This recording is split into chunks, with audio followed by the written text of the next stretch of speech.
Good morning.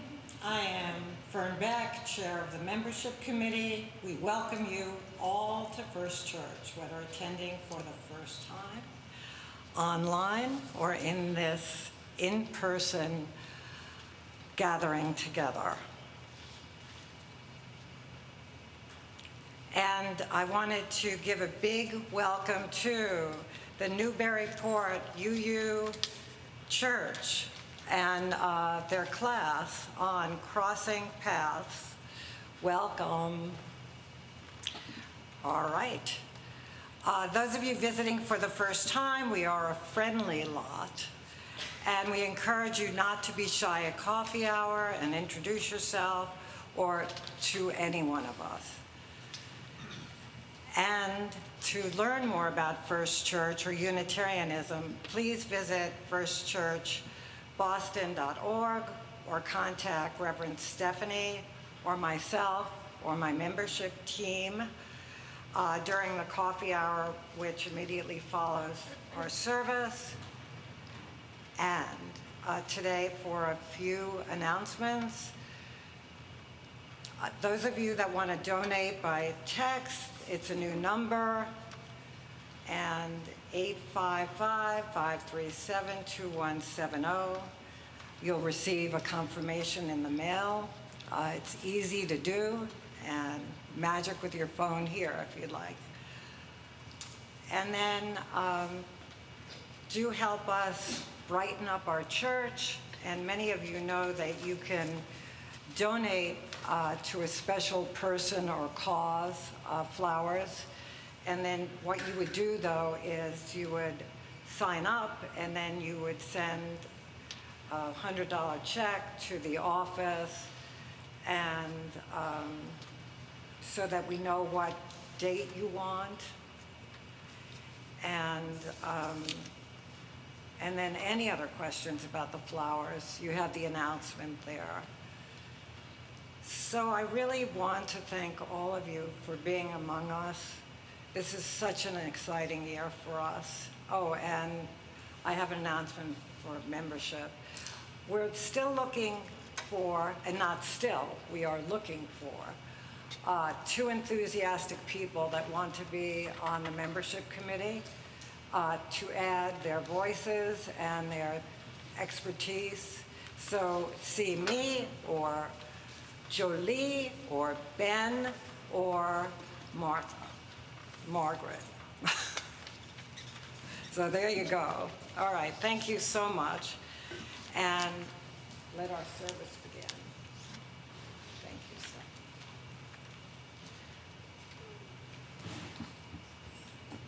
As we begin, I invite you to take a moment to pause and consider, why are you here? What questions, what longings, what habits drew you to seek out this religious community today? Now I invite you to take a moment to look around at those gathered and to imagine who might be logged on right now or in the future, and try to consider what questions, what longings, what habits might bring them here. We come together from individual places, each with our own stories, to form this moment as a congregation.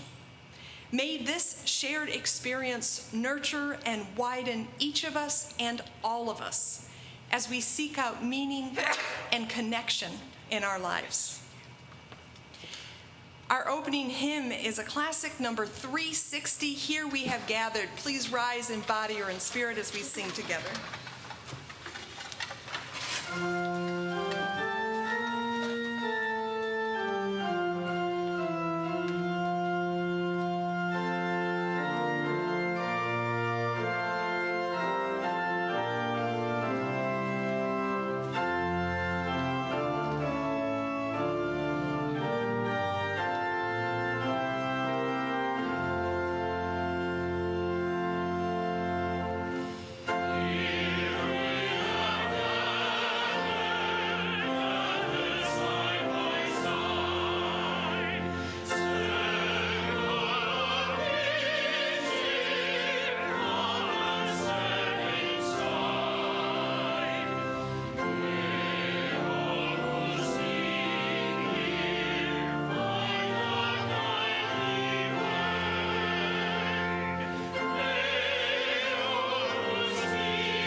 begin saying our chalice lighting words, the First Church Boston affirmation, as I light the chalice, symbol of Unitarian Universalism. Love is the spirit of this church, and service its law. This is our great covenant, to dwell together in peace, to seek the truth in love, and to help one another. And you seemed very excited to have this part back last week. So this is the moment of greeting one another. Again, please just respect people's varying comfort levels with touch right now.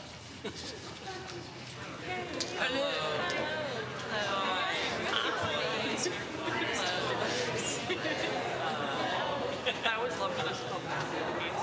Now it's okay.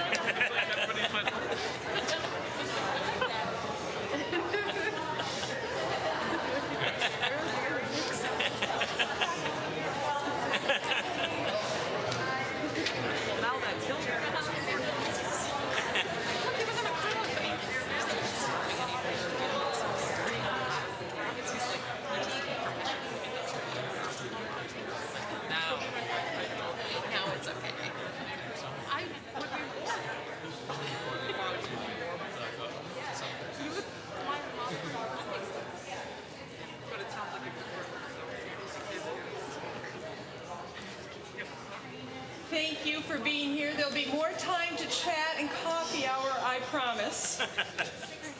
And there'll be beverages and food, too.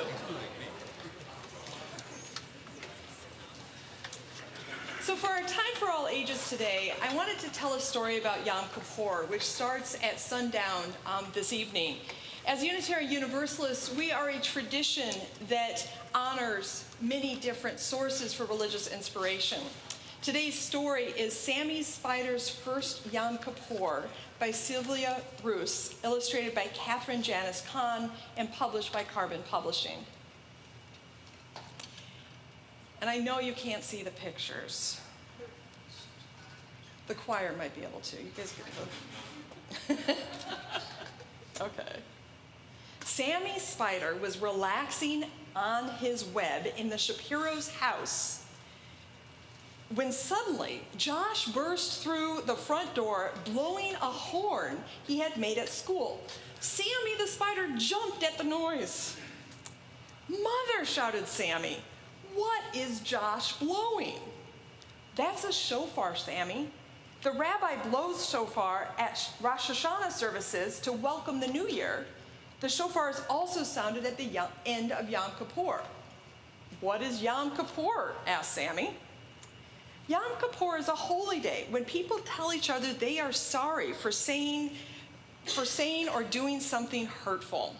On Yom Kippur, Josh's family will spend the day in synagogue praying. Mr. and Mrs. Shapiro won't eat until the services are over at the end of the day. "Will we go to synagogue?" asked Sammy.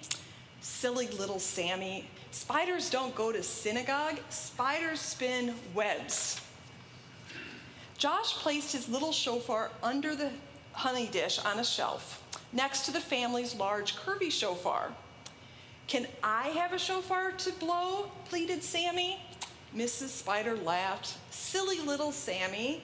Spiders don't blow shofars. Spiders spin webs." Sammy lowered himself on a strand to get a better look at the shofar when Mrs. Shapiro asked Josh, "How was school today?" "I have homework," Josh said. "My teacher wants us to make a list of all the people we should apologize to before Yom Kippur. Will you help me with the list?"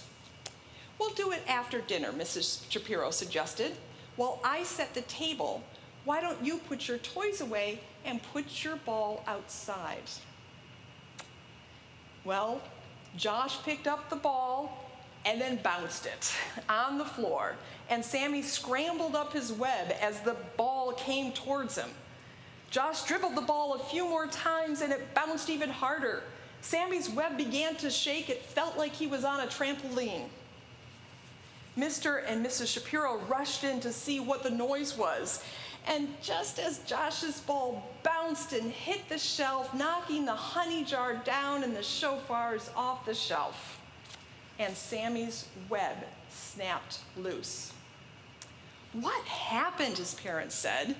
Josh looked frightened. "I was playing ball and it hit the shelf. It was an accident. I didn't mean to do it." As he spoke, he noticed 2 little spiders scurrying away. Mr. Shapiro looked at Josh sternly. "Don't you remember the rules? Don't play with the ball inside." Josh nodded tearfully. "Then please take the ball outside and get a broom," his father said. Sammy and Mrs. Spider climbed back up to the ceiling and began spinning themselves a new web. Josh swept the glass from the floor and gently replaced the shofars on the shelf. Mrs. Shapiro looked at Josh. "Now please pick up your toys so we can have dinner. Then we can work on your list of people afterwards." As Josh hurried to put his toys away, he looked up at the ceiling and he saw 2 spiders busily spinning a web. After dinner, Josh sat with his parents on the couch and his mom had a paper and pen. "Who is first on your list?" Mrs. Shapiro asked. "Both of you," he whispered sadly.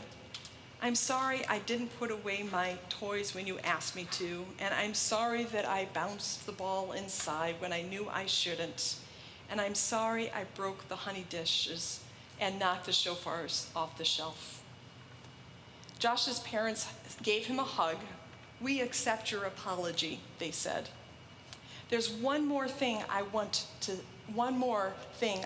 add to the list," said Josh, looking up. "I'm sorry, spiders, I broke your web." Sammy looked at his mother and smiled. "I think we should accept his apology." Whether we are from the Jewish tradition or not, I think that the spiritual practice of acknowledging when we have harmed another and seeking to make apology is a wonderful way to repair our relationships. And I encourage you to think about those relationships in your life. Thanks.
Our prayer today is one that is written for Yom Kippur and has a sung response. It's 1037 in your teal hymnal. For each line that I speak, you'll sing the refrain. And to get us accustomed to this, Gigi will play the refrain through once. We'll all sing it once, and then I'll begin the prayer.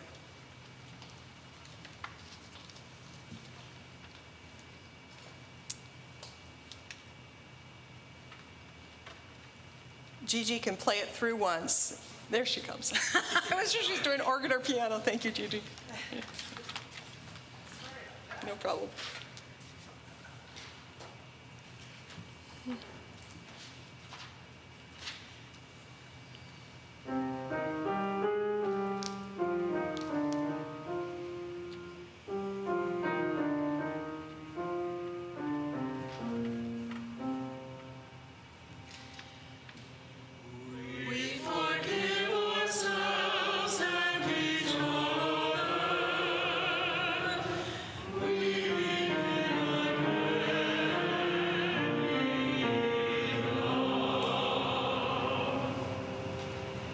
For each time that our fears have made us rigid and inaccessible.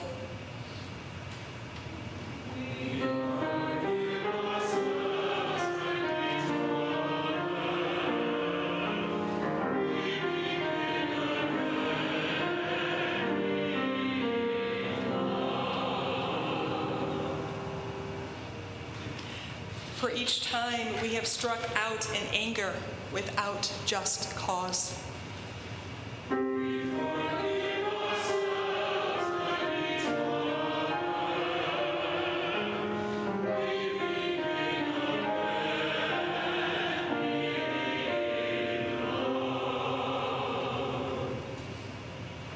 For each time that our greed has blinded us to the needs of others.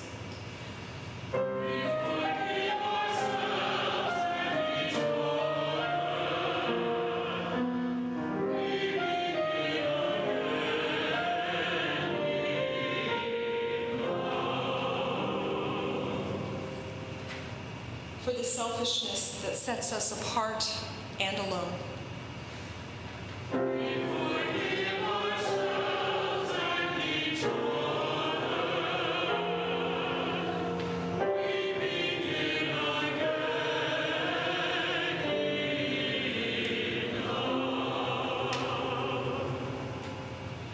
For falling short of the admonitions of the Spirit.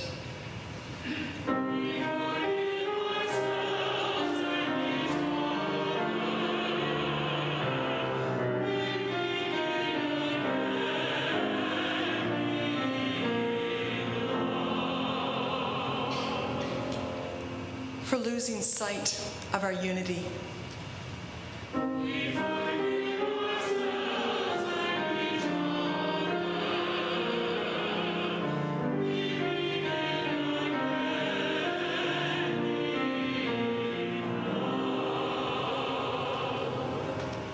For those and for so many acts, both evident and subtle, which have fueled the illusion of separateness.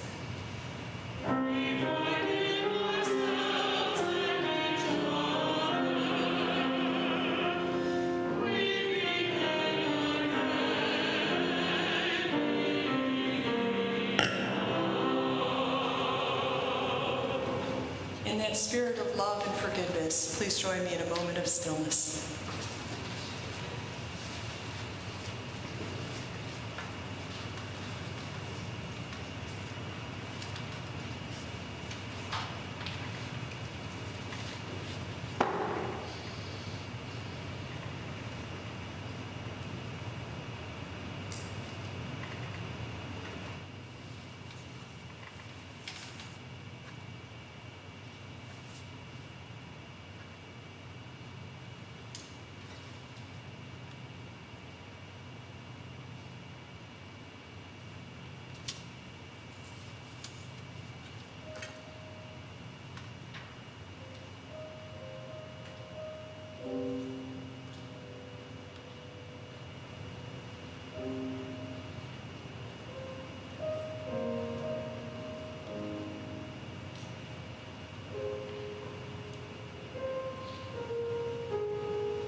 There's a secret switch on the bottom of the microphone. They're just testing the new minister. So this is the time for joys and concerns, a ritual that is shared by many Unitarian Universalist congregations in different ways and in different formats. Today, I invite you, if you wish, to come forward to share a joy or concern, to please state your first name and speak briefly and add a stone to the water if you wish. And just a reminder that we are live streamed and recorded publicly. I will start by adding a stone in recognition of this beautiful bouquet behind me, which is from Nancy Atwood's memorial service yesterday. And while I did not have a chance to meet her, learning about her through that service, I just feel such a well of gratitude for all that she gave to this community.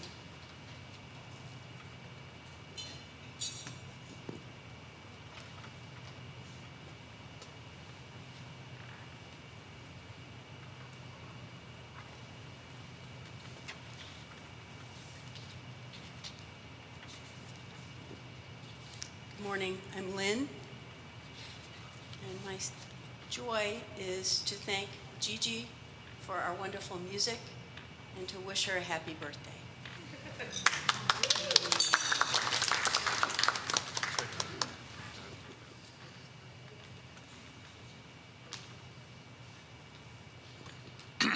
Thank you. I'm David. I was not here last week because I was attending my 55th high school reunion. I was afraid I was going to go there and find 3 people, but there were many more. And it was a very interesting experience. I grew up in Bethlehem, Pennsylvania.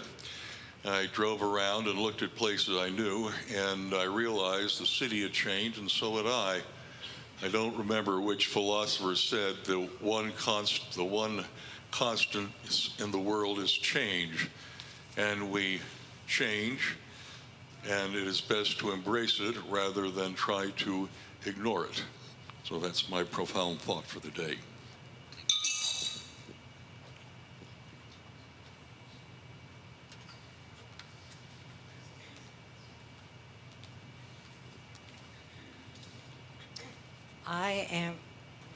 I am grateful for today's service, for us to listen to the music that we are and have, for your birthday and yesterday giving us joy and music with Nancy's memorial service and peace. Thank you.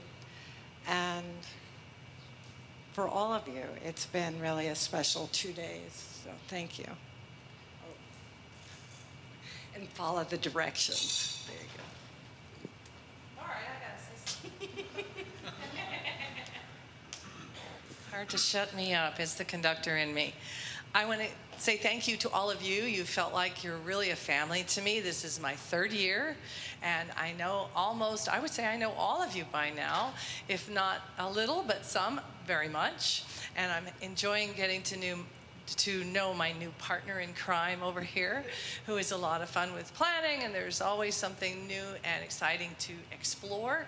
So you're very lucky to have a crazy team of 2 taking you through this transition. So we certainly have some crazy creative ideas, which I love, and hoping you're enjoying those too, and more to come. And thank you to my beautiful choir, who's been also a family to me. Thank you.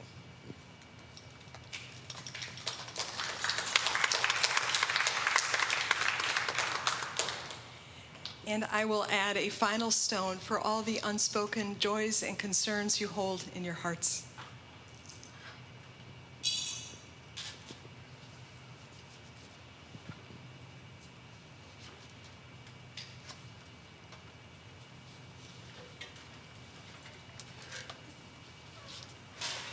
I guess I could have set the offertory from down there too. One of the great parts of the Unitarian Universalist tradition is we are grassroots, and that includes our funding sources. So we include in the service a moment just to acknowledge that we are all dependent on the gifts that we give. Some of those are monetary, some of those are being present. Thank you for all that you give to support this community. Please give as you're able. If you are online, you may also give through the website or by texting. Thank you.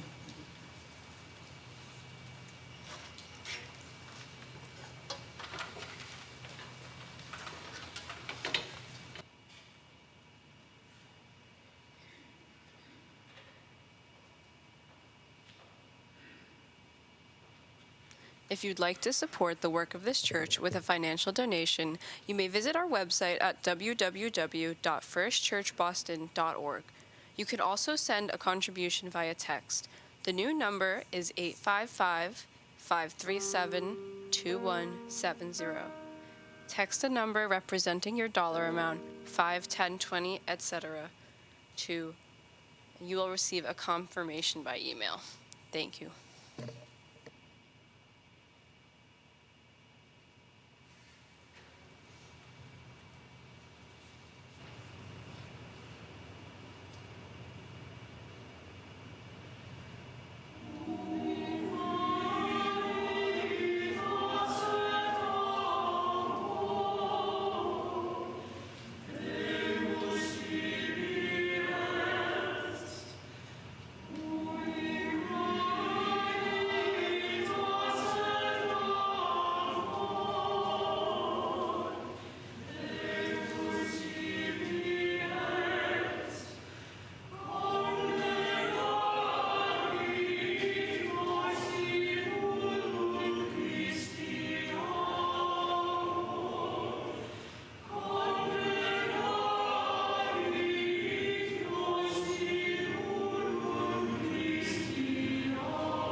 Good morning. Our reading today is an excerpt from an address given by Professor Dan McCannon of Harvard Divinity School at the 2022 General Assembly, the UUA. He spoke as part of a session that invited feedback on proposed revisions to Article 2 of the UUA bylaws. This is the part of the bylaws that include the 7 principles printed on the back of your order of service. It also includes a section, Freedom of Belief section. The reading. For 2 centuries, we've championed such values as freedom of conscience and freedom of the pulpit. The founders of the UUA affirmed that individual freedom of belief is inherent in the Unitarian and Universalist heritages. That language has remained in our principles and purposes ever since. Yet we've also, throughout our history, articulated covenants, professions of belief, principles, sources, all of these intended to guide us in the practice of our freedom. So as we seek to reformulate Article 2, we would do well to reflect on the balancing act between the practice of freedom and what we say collectively about who we are together. This balancing act suggests that freedom of belief is not a value we hold in isolation, but a practice we embrace because it helps us to honor other values. In particular, we practice freedom of belief for the sake of conscience and for the sake of community.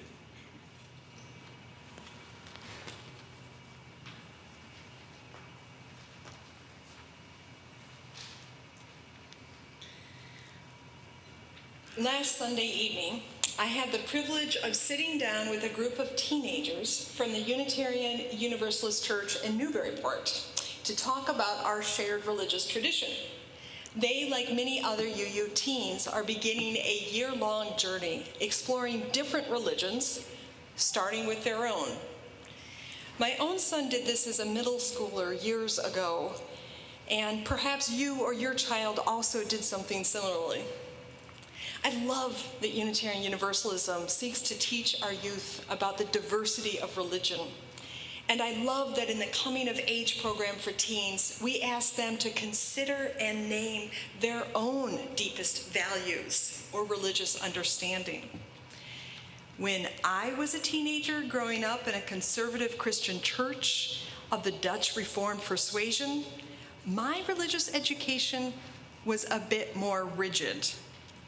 I was quizzed from a catechism of pre-written questions and answers that dated back to those first laid out in the 17th century by Protestant reformer John Calvin. My job was not to ask questions, nor to consider my own possible answers to the questions put forth. Rather, I was expected to learn the beliefs and ideas worked out by earlier generations. There can be a real beauty in receiving the wisdom of a tradition to which generations have belonged. And there can be a clarifying sense of identity when living within the contours that define a particular religion. Sometimes having a clear sense of what to believe can be freeing from too much uncertainty. Sometimes there is deep comfort in choosing to identify within the defined boundaries of a religious group. If we as Unitarian Universalists truly wish to honor different religions, I think it's important to respect those who choose to stay within a tradition and accept its boundaries, including those religious traditions with creeds of beliefs, catechisms of questions and answers, and expectations of adhering to a defined understanding of how the cosmos works. There are different ways of being religious in our world. Honoring this diversity upholds the value of religious pluralism. And within this context of religious pluralism, Unitarian Universalism has its own particular heritage and story, values, and principles. And for many, freedom of belief is a core value of that UU tradition. In a 2022 address to the delegates of the UU General Assembly, Dr. Dan McCannon of the Harvard Divinity School notes, "The founders of the UUA affirmed that individual freedom of belief is inherent in Unitarian and Universalist heritages. That language has remained in our principles and purposes ever since. This commitment to religious freedom reaches back centuries, but the meaning of such freedom has varied. For example, the Reverend Nathaniel Langdon Frothingham, 16th minister of First Church Boston, wrote, "We will not attempt to bind others, and we will not consent to bind ourselves, to think the same thoughts through all generations. But we hold by the teaching of Christ and his disciples, leaving ourselves free to enlarge its interpretation as God shall give us light." On the one hand, Frothingham is absolutely upholding what we might today call a living tradition, the idea that religious understanding evolves and changes from generation to generation. We can think differently than those who came before us. On the other hand, Frothingham holds to the teaching of Jesus and his disciples as an anchor of religious identity. Here there is no freedom from Jesus' teaching, only freedom on how to interpret them. What does freedom of belief mean to you? For me, it first met what Frothingham suggests, a freedom to question the interpretations of the Christianity in which I was raised. For example, as I learned more about the science of evolution as a college freshman, I questioned the creation story, which, yes, means before that I was all in. I also started to doubt the secondary status of women as silent helpmates and became part of a group, Christians for Biblical Equality. And I began to wonder whether or not all sexuality outside of heterosexual marriage was indeed sinful. In time, I even questioned foundational elements of Christianity: the authority of the biblical text, the divinity of Jesus, and the nature of divinity itself.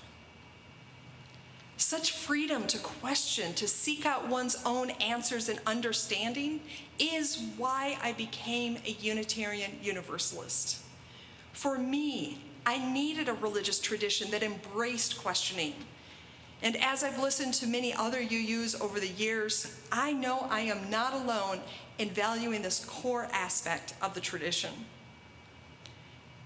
And yet, freedom of belief is not the only element we inherit from our Unitarian Universalist, or even First Church Boston ancestors. As McCannon says, we've also throughout our history articulated covenants, professions of belief, principles, sources, all intended to guide us on the practice of our freedom.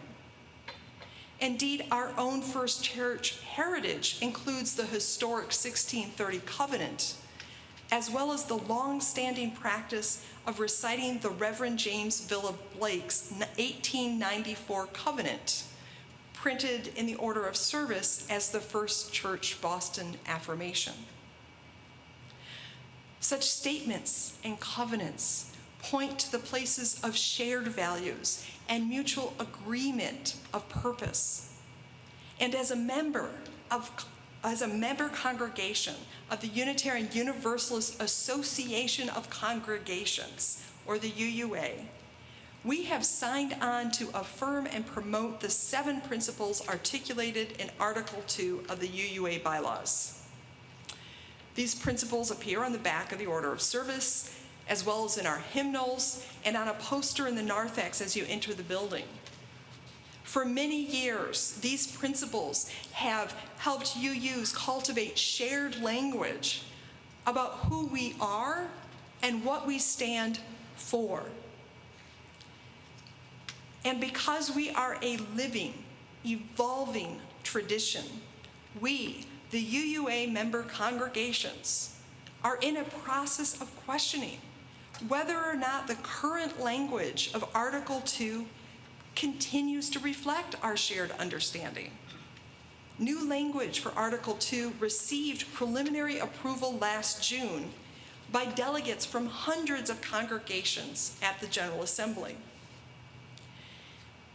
Now, I know that lots of folks do not think bylaws are very fun or sexy. Although some of us do, actually.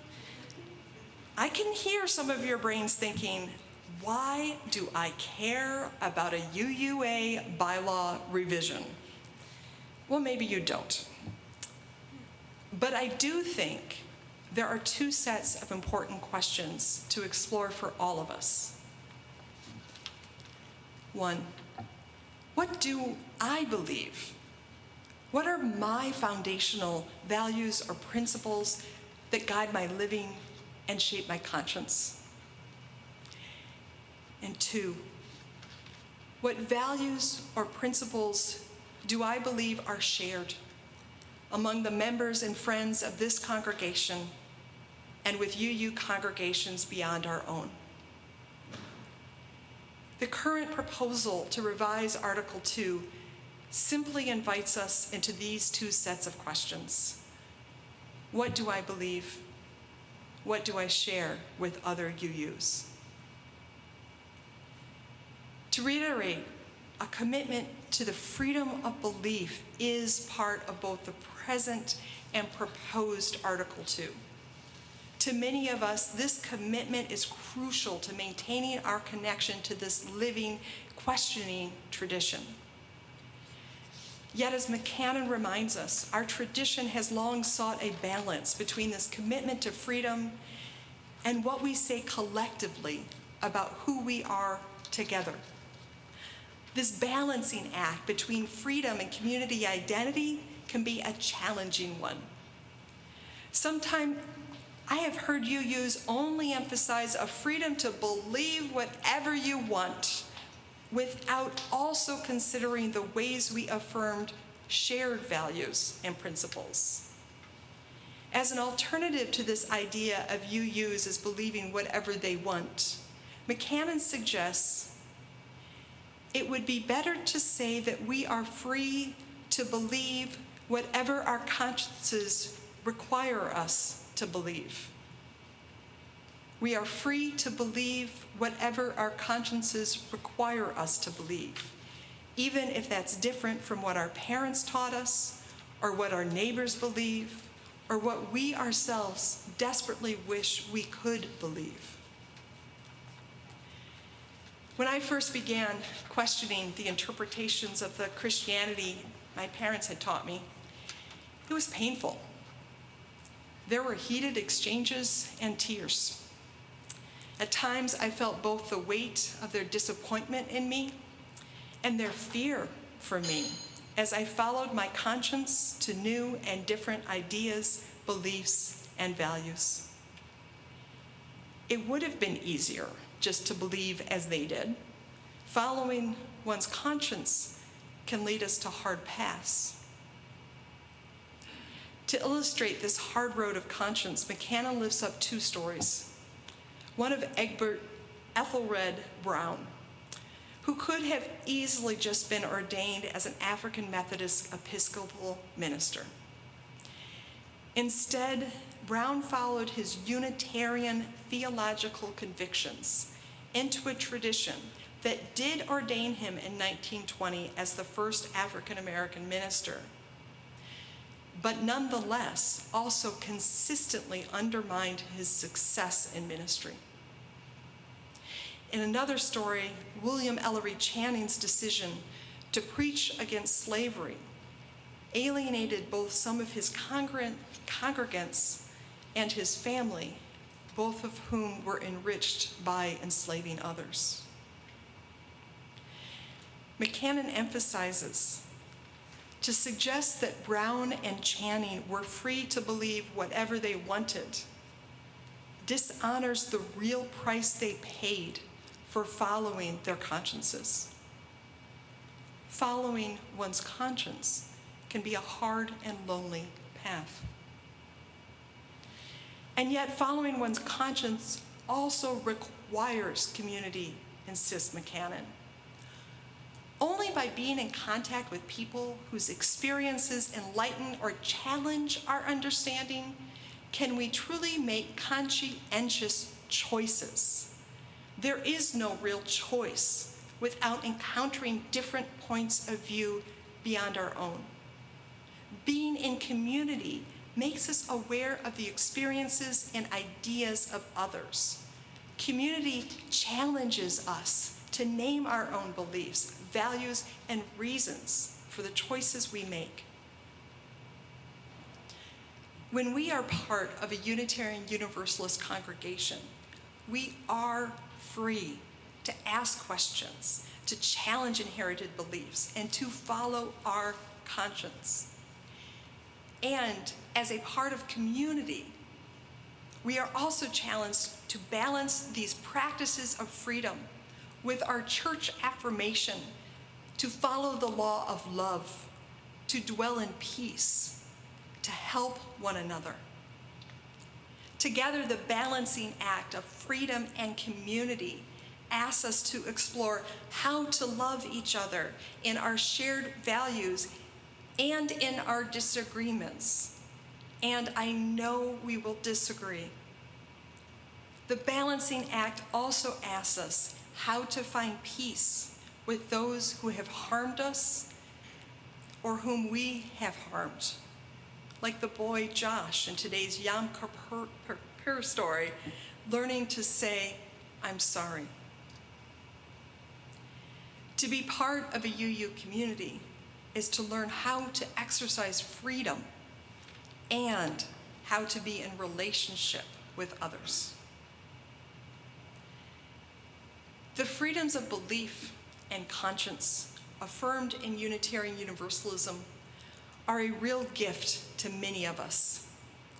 Such freedom can be core to our particular way of being religious in a pluralistic world. But such freedom is not the whole story. We also have this long story of working together to name what we hold in common.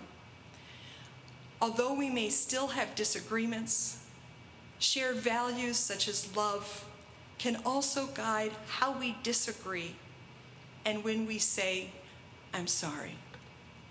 It is a balancing act to affirm both freedom of conscience and the gifts of being in community with others. At its best, I believe our church and our UU religious tradition can help us all grow in learning how to balance well. May it be so. Amen. Our closing hymn is number 128, For All That Is Our Life. I invite you to please rise in body or in spirit as we sing together.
join me now in the words to extinguish our chalice.